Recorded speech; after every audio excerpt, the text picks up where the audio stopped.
behalf of the National Entrepreneur Center and Orange County government, welcome to Main Street Profiles, a program that explores how you turn a good idea into a successful business. Our guests are entrepreneurs, business owners, and community leaders who share valuable insights from their life experience, which could make the difference in your business. I'm your host, Jerry Ross, and thanks for joining us today. On today's show, we'll be chatting with Landman Gonzalez from the Orlando Magic to learn about her journey to success and the lessons that she's learned along the way. So let's get started. Hello, Linda, and thank you for joining us here on Main Street Profiles. My pleasure. It's so glad to have you. I know you're busy, but I appreciate you taking time to come down and see us. I want to start off with, my wife and I are huge Magic fans, so we know a little bit about the team, but I'd like to know about the organization itself and then what you specifically do for the Magic. Well, the Orlando Magic is going into its 26th season this year.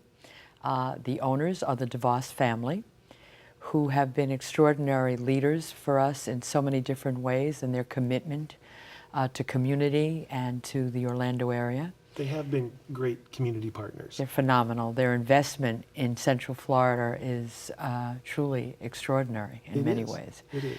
And the culture that they bring to the team, both on the court and off the court, is one of investment, caring, integrity, and just really doing your best to succeed.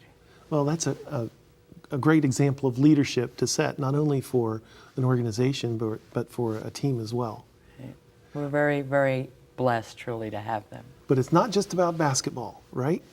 It's about who we are in our community, what kind of neighbor we are. I happened to attend the opening of the Amway Center, and I heard Mr. DeVos speak, and it really spoke to me when, as a leader, he said, this is our home. You know, we're inviting people into our home, and we want to treat them as guests, but we also want to win. And so is that how he approaches the organization too? Absolutely, absolutely. It is a strong message of commitment and who we are and who we represent in our community, but we do want to win. That's right. That is the ultimate goal, to be champions, world champions. So what do you do for the Magic specifically in the organization? I'm the Vice President of Philanthropy and Multicultural Insights, which means I'm the President of the Orlando Magic Youth Foundation, plus I oversee all of our corporate giving and how we interact with our community from an investment standpoint. And then also on the Multicultural Insights, I'm very in tune with our entire community, ensuring that not only are we a neighbor of choice, but that we're at the table and that we are seen in our community as a participant of the entire community. Well, in full disclosure, the Magic are a sponsor of the National Entrepreneur Center, and we appreciate that partnership, and we've gained not only financially been able to support the center, but also by the advice of the board members that you've provided. And so we know the benefit of that partnership really well. How does the Magic decide how to engage in the community and how to support the community? Well, we want to make sure that we understand the needs of the community, because every community has different needs. For us, it's also about ensuring that we support children at risk especially. But there's the economic development piece that's really important, hence our membership with the Entrepreneurial Center. The vitality and the health of our community, are our children getting exercise? Do they have the tools to be successful in their education stream? All of those things are important. We have focus areas: education, exercise, obesity, and of course we have a crisis in our community around homelessness. So we're making sure that we're at that table and understanding what we can do to ensure that our families and the chronically homeless are taken care of and that we're addressing that. So we have focus areas so we keep on track, but at the same time our community tells us sometimes where we need to be. I have attended the Black Tie and Tennies event, and it is one of those that you can't go without engaging and getting caught up in the excitement of that event. Great event. Meeting the players, but also the fun of actually just wearing tennis shoes when you get dressed up. Tell me about that event and how that's grown and who that helps. Well, that event actually is going to celebrate its 25th year, so it's been here since the very beginning. Wow. The purpose, obviously, is to bring people out to help us raise funds for the Orlando Magic Youth Foundation. And the Orlando Magic Youth Foundation is also supported by the DeVos family on all administrative costs, so it doesn't cost us anything to run the foundation. Everything we raise that night and during the year is matched 50 cents on the dollar by the McCormick Foundation. And last year and this year we hope to give out $1 million. So everything that we raise comes from the community, from that night, from a golf tournament we hold. We have in-game auctions at the arena during the year, and there are many ways to give online. So we raise it. There's no cost to us at all to run the foundation, and then the McCormick Foundation gives us 50 cents on the dollar, like I said. So if you give us $1, we have $1.50 to give back to our community. That's one heck of a return immediately. Immediately. That all goes back into the community. So Absolutely. thank you for that that update, because it's a great event, and you almost feel like, I can't believe I'm having this much fun and helping people too. So yeah, it's a wonderful event, not only for our fans, but for those in the community who understand how this can really impact usually about 15 to 20 different organizations with gifts of, from $50,000 to $100,000, and it makes a big difference in our community. So how did you get to do what you're doing? What was that career path? Did you know how you were going to go about that, and how did you end up here? Well, I started as a lover of history and wanted to be a history teacher or an anthropologist. That was my 12-year-old dream in life.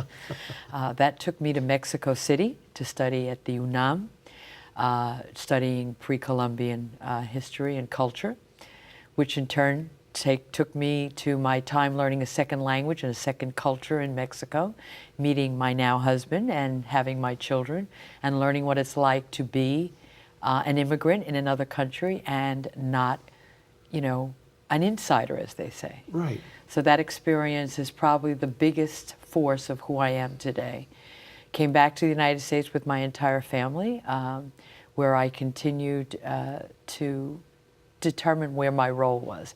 Went into banking so that we would have insurance, medical insurance, but learned to love it. Loved being a banker. I worked for 15 years as a banker here in our community, and that took me to know our community, get to meet those people who were on the front line every day making it happen, understanding the community, where we needed to be, what tables we needed to be at, who needed to be at our table. There's nothing like providing capital to get to know what's happening in the community. And I'm curious, and I like to know, why things happen. So I guess the next step was my 9 years at Darden Restaurants, where I oversaw their diversity community outreach across the United States, representing their employees across the United States. And that led me to understand that every community is different. Chicago is not like Miami, and Dallas isn't like LA, and Orlando has its specific things. And I really learned to love our community and understand who makes it happen here.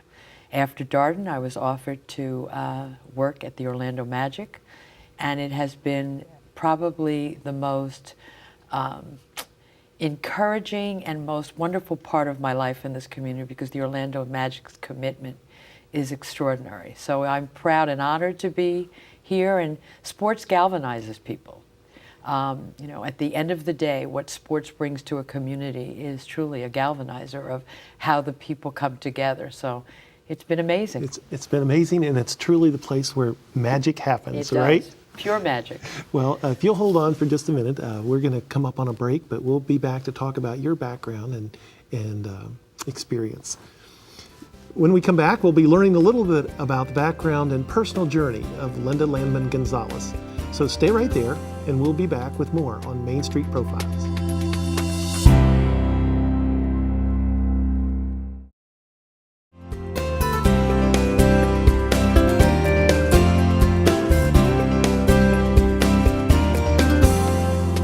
Welcome back. You're watching Main Street Profiles, where you can discover the secrets of turning a good idea into a successful business. I'm your host, Jerry Ross, and we've been talking with Linda Landman Gonzalez from the Orlando Magic. And now it's time to hear a little bit about her journey to success. So Linda, where did you grow up and what did you want to be when you grew up? Born in New York City. Right in the city? Right in the city. I'm a New York City girl. Had many, many Sunday afternoons at the Museum of Natural History, and the Egyptology wing was my favorite. So I wanted to be an Egyptologist when I was a young girl. Have you been to Egypt? I have. That's Yes. wonderful. Yes, I have. It was where I wanted to be. I wanted to know, found it fascinating, and that led me to Mexico to study, and then a history teacher. I was a history and social studies teacher for many years in Mexico City. That takes a lot of patience. It's wonderful. Yes? People love to learn about, if you do it well, to learn about where we come from and just all the different cultures. Did you like school? I loved school. I loved school. Did you play sports in school? I swam and I was on the crew team. And so do you get a chance to do that now? No. I Time does not permit. No, I swim in the pools, but I don't swim in rivers as I did, or, lakes. Sure. What brought you to Orlando? Well, in Mexico City, we made a decision to move back to the United States as a family. I had an uncle who had retired in Citrus County in Central Florida, up on the West Coast. And we thought that might be a great next step for our family. It was the best decision we ever made in our lives. Came to Central Florida. Within a few years, we were in Orlando. And I was able to use my experience of being an immigrant in Mexico, not understanding the language and the culture, and applying it to the incredible influx of people who were coming to Central Florida to live. And I used those learnings in business. And then applied them. I applied them, yes. That's in school. Was there any particular teacher that you had a big impact, or that you used to become a teacher? Mrs. Corman in the 3rd grade was the type of teacher that everyone felt that they were the favorite. She had that knack. Some mothers have that, and some people have that, making you feel that you are truly important to them, and she did that well. What was your first job? My first job was at Plaidland, where you brought your plaid stamps in from A&P. Plaidland. Yeah, they're like green stamps. The plaid stamps. Plaid stamps. And you brought them in to bring your books in to buy or get merchandise for them. And I worked the front counter. I was 14 years old. And it was a great experience on customer service, how to treat people, and how to work really hard. I worked very hard at that job, but it was my first. I think my mom used to collect those, and if I remember correctly, bought a couch using the stamps. Wow, that's a lot of books. And that was a lot of books, because I remember counting the books for her. That's a lot of books. So what did you take away from that first work experience? It was the first time I actually worked shoulder to shoulder with other people and tried to ensure that together you were a dynamic team. I learned how to treat people. I realized what behaviors on my part helped the day go better. And I just learned what it was like to really work hard and to get a paycheck, to understand that you could make money by working, and trying to not make it feel like work, but enjoy it. Enjoy where you were in that setting. And I did enjoy it. Do you have hobbies today? If you're not at work, what would we find you doing? Traveling, reading, or with my family. Those are my 3 hobbies: my family, traveling, and reading. And so where's the best place that you've traveled? And do you have any suggested reading? I would say the best place I've ever traveled, obviously, would be Egypt, because it was a lifelong dream to go there. But I've enjoyed South America. Mexico is where I've spent the most time, obviously, living there. Sweden, Norway, Estonia. The world is a phenomenal, fascinating place, and everywhere I go, I learn more about myself and the people that we share this planet with. It changes you. Oh, absolutely. Anytime I've traveled, I've come back a different person. Sometimes, but just from the immersion in culture, but sometimes the size. So does that apply to your job? Do you use that cultural piece to work and what you do here in our community. Absolutely. We live in a community where 65 million people come to visit us from around the world every year. Our fans come from the entire world. The NBA is a sports league that is worldwide. The people that work in our organization come from many different places. Our fans, how do you feel when you come into the Amway Center? Do you feel welcome, no matter who you are or where you come from? So every day, it's part of how I work, live, and play. As the NBA has become a global brand now, and so don't we have a group from Brazil coming to play? Tomorrow night, the season home game, pre-opening season game, is against the Flamingos, a Brazilian team. So it should be phenomenal. So do you have any predictions for this season? This season's going to be wonderful. We have a great team. They've been doing really well in the last few games. They're playing well. Our organization is extremely healthy business-wise. We're very, very jazzed and positive about this season. Well, I am too, and how can you not be excited when you see the talent that we have, but also the arena that we have to play in. Oh, the Amway Center is phenomenal. It's #1 in the world. When we come back, we're going to change gears a little bit and get your advice and your perspectives on people who are working in organizations or thinking about starting their own.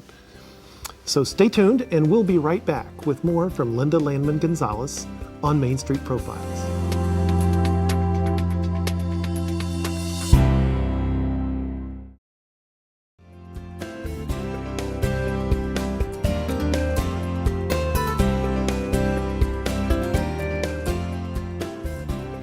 Welcome back to Main Street Profiles, where you can discover the secrets of turning a good idea into a successful business.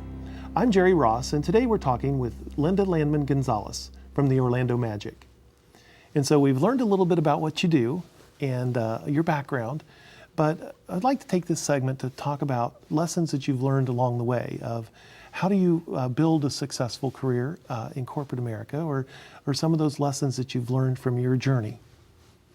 Well, I think there's a few. One is to pay attention, understand the real rules of the game, because every organization or enterprise that you come into has a different cultural makeup, different policies, procedures, how things get done. You have to pay attention. And not all those are written down, right? They're never hardly written down. You have to really watch, see how successful people navigate, and try to understand that if you want to be a part of that organization and successful, that you have to understand and learn those rules. And every organization, just like every city, is different. Absolutely. Every organization is different. Every non-for-profit is different. Everything that is an organization itself has its own rules and culture, and you need to understand that. And you need to make the decision of whether or not you feel comfortable in that environment. So I always say to people when they're looking for a job, make sure you understand the organization also. Interview it on how things are done. And make sure you feel comfortable in that environment, and you'll be better able to be successful then. Was there any one skill or habit that you've learned that has paid off in your career? I think relationships. Understand that when you go to a networking event or an after-hours event where you're going to meet people, it's not about getting as many cards out as you can. It's about listening to other people and what they do and creating relationships that not only enhance what you do, but that would serve you and the other person well. It's not all about you. It's about the better good of both. And people are more apt to create a relationship with you if there's a mutual advantage and a mutual respect. We just hosted a international trade etiquette seminar, and we heard from people from many different countries, and they were all making that point, is to say you need to start in that business relationship with a personal relationship first before you try to do business. And so when you enter a new organization, if you want to move up, pay attention. Was there any particular person that has been a mentor to you along the way? I have been very honored to work for three very extraordinary leaders. One of them was Tom Yoakum when I was at Barnett Bank. Second was Joe Lee at Darden Restaurants, and here Alex Martins at the Orlando Magic. All three of these leaders have some really similar traits in being visionaries, knowing how to build a team, respecting the team as a whole, and doing what's best for the business, and making you want to achieve their vision. And that is truly a leader. When you have a vision, you're able to communicate it, and then you make everyone feel as they're part of the success. Those three leaders have done that for me, and I try always to kind of remember things that they've done or things that they've said that will take me where I want to go within the organization. Did you ever end up in a situation where you felt like, I don't know how to do this, or I'm over my head? Yeah, we all do. But you have to convince yourself that you can do it. I am a real believer, if you say it enough, it becomes reality. And if you believe you can, and you pay attention, you know the rules, you work hard, you will be able to participate and contribute. So let me ask you a couple of really technical questions. When you give away the big checks at the Magic game, do you have to practice writing really big? Is that part of your... I don't write the checks. Oh, you don't? No. So you're off the hook there. I'm off the hook, yes. Are you nervous when you go out to center court and there's 18,000 fans when I've seen you make some of those presentations? Do you get nervous at that? I really don't. I just am so proud and pleased to be standing at Amway Center with 18,000 fans in an organization in a place that I'm comfortable in. So no, I don't get nervous. I just get energized by it. It's energizing. Was there anything along your career where you were nervous, and how did you overcome that? Anything that you... The first few times I had to make speeches, I think everyone, when you have to get up in front of people to talk, I think there's a list somewhere that says that's the most dreaded thing that human beings do, get up in front of others. It's one of those fears up there with death and right, yes. I think it goes before death. But I think that adrenaline and that energy really takes you to another place and lets you experience fear. Fear's good. And learning to overcome it and learning to present. It's, again, energizing, but there's fear. I had a coach in college in the theater where I went up and said I had practiced my lines, and here it was opening night, and I was feeling so nervous and wondered why. And she said, that's the adrenaline, and that's your friend, because if you weren't a little scared, you're not ready. And so does that happen to you when you go out to the... Yeah, you have to be prepared. Number one is make sure you know your lines, or make sure you know what you're supposed to do. And then secondly, go out there and with the energy within you and just, make sure you connect. So what do you think about the business community here in Central Florida? It's exciting. It's wonderful. I'm so proud to be a part of it. It's the last 5 years in Orlando have been extraordinary with tech, Medical City, Creative Village, the venues, the DPAC, the Amway Center, an MLS Stadium, Citrus Bowl. We live in a fabulous place, and we live in a place where we are convinced we can do it. You have just ticked off a whole lot of things going on here. Where do you see the Magic fitting into those? Oh, we're going to be world champions, and we will bring home our championship. And we are committed, and we have a plan that we believe is going to be successful, and we'll just be part of this great community. Well, we appreciate the work that the Magic has done, the DeLoss family's investment here, the team that you've brought here that's brought so much excitement. We're glad to have the Magic as a part of this community, so thank you for being here today. I know how busy your schedule is, but also thank you for your investment and time in doing the show today. Thank you, it's an honor. Once again, I would like to thank Orange County Government and the National Entrepreneur Center for their ongoing support of our business community, which includes this show. And finally, I want to thank you for what you do each and every day to make our community a great place to live, work, and play. So until next time, I'm Jerry Ross, and we'll see you on Main Street.